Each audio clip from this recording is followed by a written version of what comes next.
would not fall through the cracks. I submit, Mr. Speaker.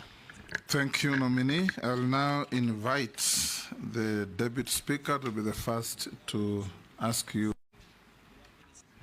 a question.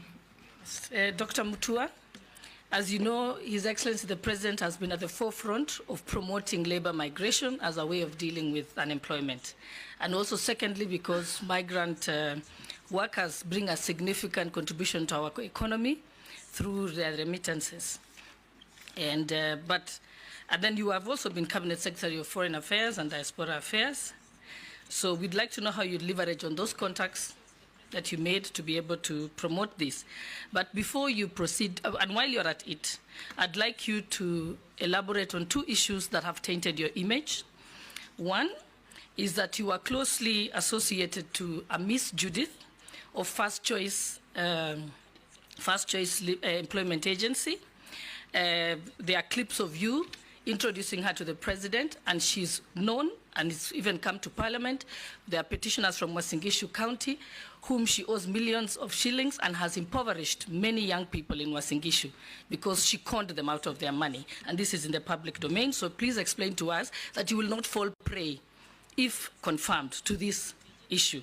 Number two, you also had another incident in Canada where you met a public senior government official informally. It was not a formal meeting, informally, and had informal discussions. But when you came back to Kenya, you announced in the media that you have secured an agreement with Canada so they can recruit Kenyans.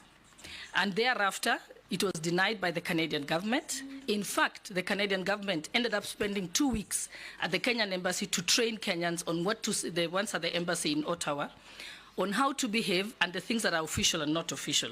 So please explain to us those and tell the people of Uasin Gishu how they'll get their money back. Thank you. Nominee. Thank you very much, Honorable Boss, for your questions. Let me start from the very beginning.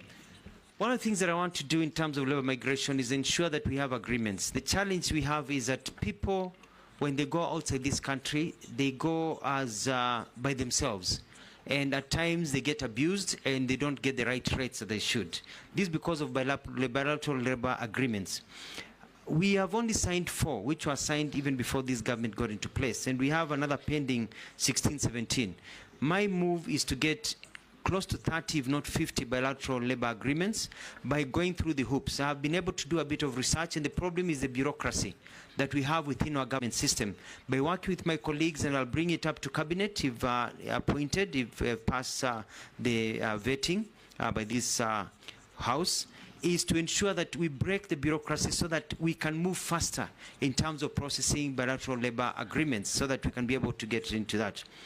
Now, when it comes to the issues that you mentioned of a lady called Judith, I tend to remember that we had a function at KICC where we had different stands, and the stand of Foreign Affairs and Diaspora was next to the stand of Ministry of Labor. And I'd never met this lady in my life. But she was the one who was showcasing what the Ministry of Labor, I was not the minister then, was showcasing the program that they had of what was happening. And when the president came, we were told to combine the two issues of labor because of diaspora at that time.